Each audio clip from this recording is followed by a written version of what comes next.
بسم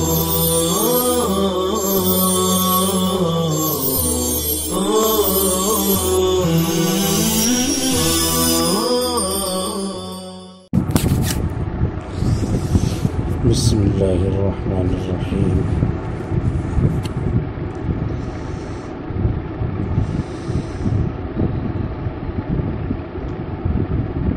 وإنما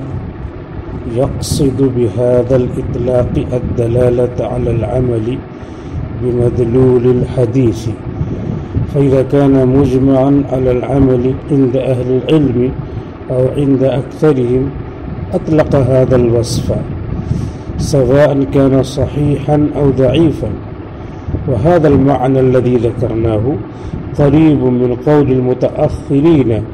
هذا حديث مقبول، فإنهم قد يطلقون مثل هذا الوصف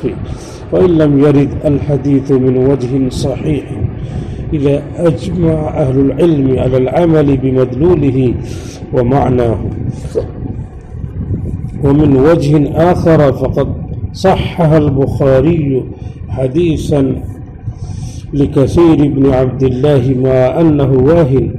فهل نصف البخاري بالتساهل لأجل ذلك؟ لا شك أن ثمة تفسير لمثل هذا الإطلاق يتناسب مع جلالة البخاري وعلمه الواسع بالرجال، وسوف نتعرف عليه قريبا إن شاء الله تعالى. وقال الذهبي في ترجمة يحيى ابن يمان من الميزان بعد أن أورد حديثا من طريقه حسنه الترمذي مع ضعف ثلاثة منه،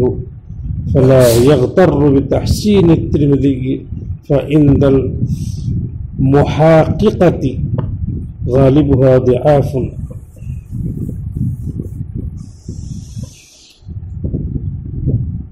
امام ذہبی رحمۃ اللہ علیہ نے امام ترمذی رحمۃ اللہ علیہ کو متساہل کہا ہے. اس متساہل کی مثال دیا ہے، اما الترمذی فروى من حدیثه الصلح جائز بین المسلمین وصححه فلهذا لا يعتمد العلماء ولا تصحیح الترمذی. ان کی کتاب سے کہ امام ترمذی رحمۃ اللہ علیہ نے بہت ساری حدیث ضعیف لوگوں سے نقل کر دیا ہے، لہذا امام ترمذی کی سہولت پسندی کی وجہ سے ان کی تصحیح، ان کی توثیق اور ان کی تعدیل پر اعتماد نہیں کرنا چاہیے. تو قلتو کہہ کر کے جواب دیا تھا، آگے اس کی مزید جو ہے توضیح کر رہے ہیں کہ امام ترمذی رحمۃ اللہ علیہ جو یہ کہتے ہیں کہ ھذا حسن صحیح، تو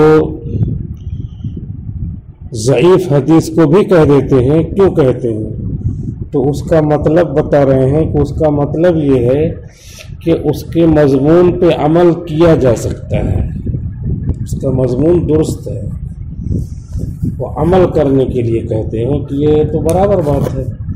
تو برابر بات ہے کا ترجمہ ہے حسن صحیح. بات درست ہے، سند تھوڑی درست کہہ رہے ہوں، بات برابر ہے، بات درست ہے. تو اگر بات درست ہونے کو وہ کہہ رہے ہیں. اور جن لوگوں نے سہولت پسندی کا الزام لگایا ہے وہ سند کے بارے میں سمجھ گئے، نسبت ادھر ہے سمجھ گئے ادھر. ظاہر سی بات ہے نسبت سے مسئلہ بدل جائے گا.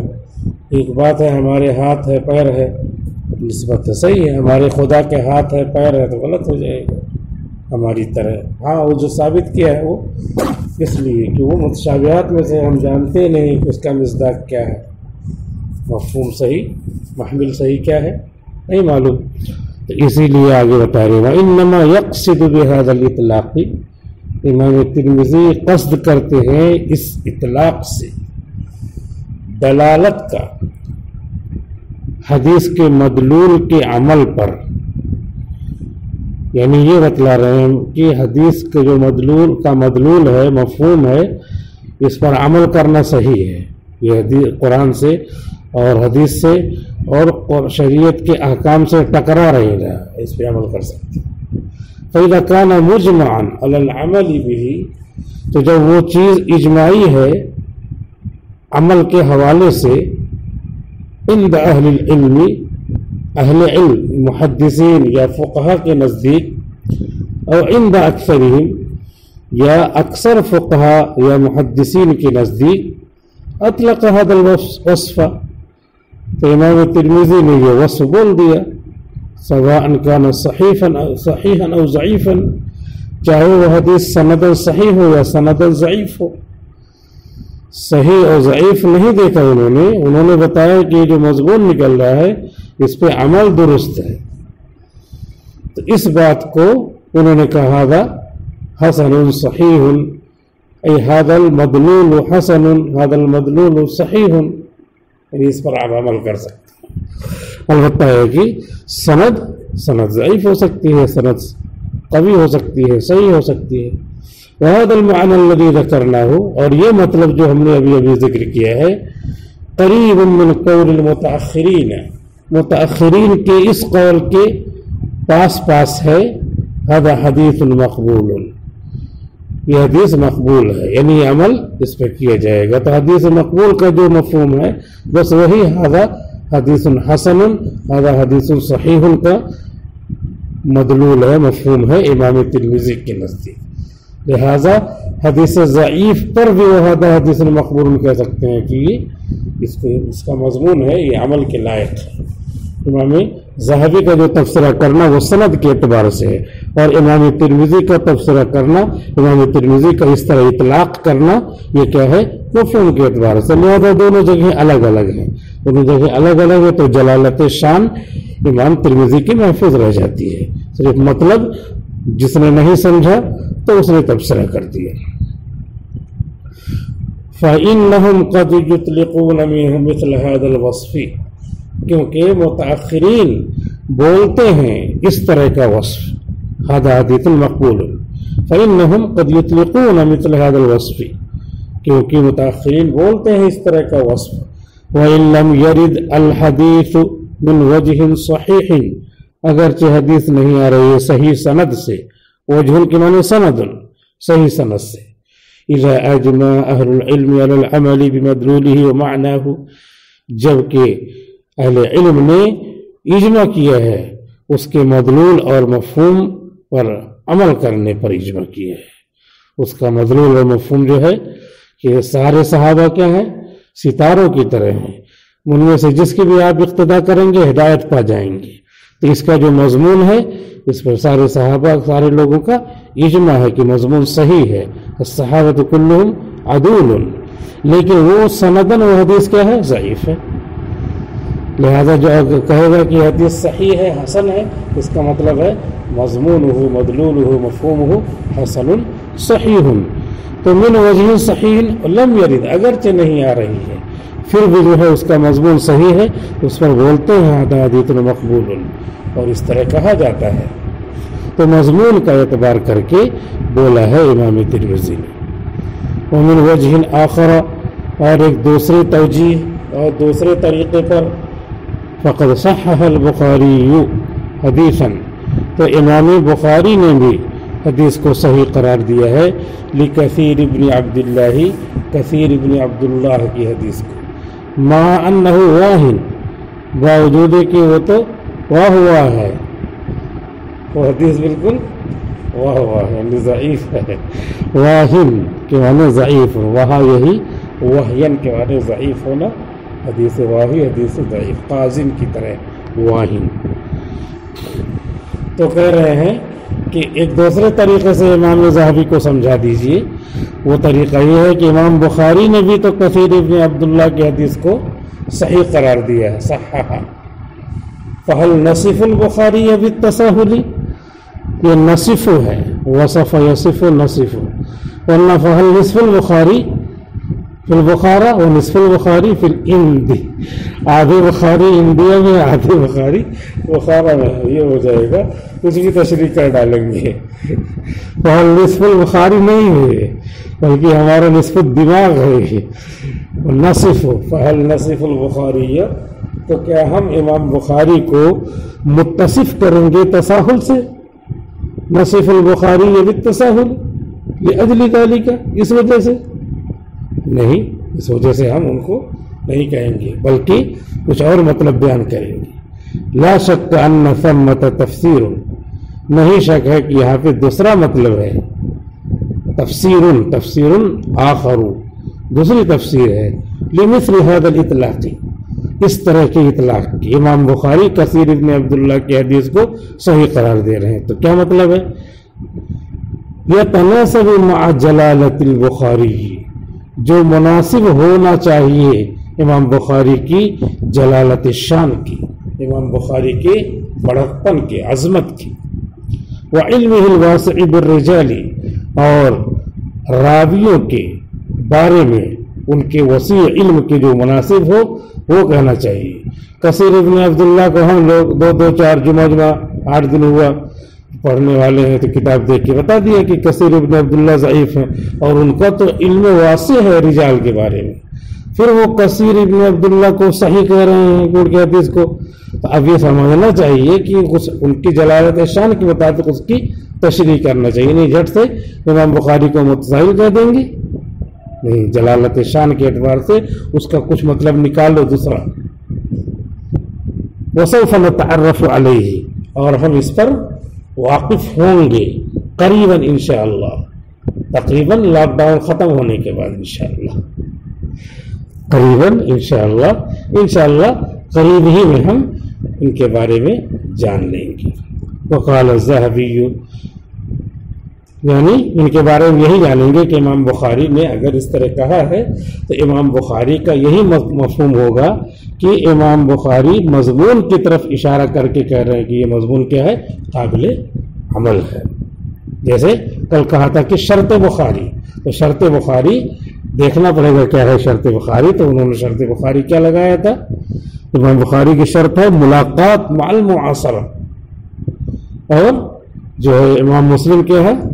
معاصرت فقط، ملاقات شرط نہیں ہے کہ جب معاصرت ہو تو ملاقات ہو گئی ہوگی، یہ شرط بخاری۔ اور کہیں کہیں ایسا کہتے ہیں کہ یہ حدیث امام بخاری کی شرطوں پہ ہے، امام بخاری کی شرطوں پہ ہے کہ مطلب یہ ہے کہ امام بخاری نے جن جن راویوں کو ذکر کیا ہے وہ اپنی کتاب میں وہی راوی تو یہاں پہ بھی ہے، تو بھی شرط بخاری کا مطلب ہوگا۔ امام بخاری کی شرطوں پر کا مطلب یہ ہے کہ جو راوی امام بخاری نے اپنی کتاب میں لینے کے لیے لکھا ہے کہ یہ راوی ہم لیتے ہیں، تو وہی راوی تو یہاں پہ بھی ہے، یا یہ کہ جو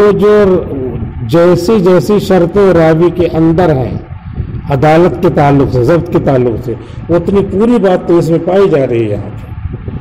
تو اس لیے اعلیٰ شرط البخاری ہے، ایسی اعلیٰ شرط مسلم ہے۔ جیسے کہ مولانا لطیف الرحمن صاحب نے ایک کتاب لکھی اور اس حدیث کی، اور اس میں ایسے حدیثیں جمع کیا جو حدیثیں جو ہے فضائل اعمال میں آئی ہوئی ہیں، جس درجے کی حدیثیں، ان حدیثوں کو جمع کیا، کیونکہ یہ لوگ کہتے ہیں کہ سب ضعیف حدیثیں اس میں ہیں، اس درجے کی سب حدیثیں جمع کیا،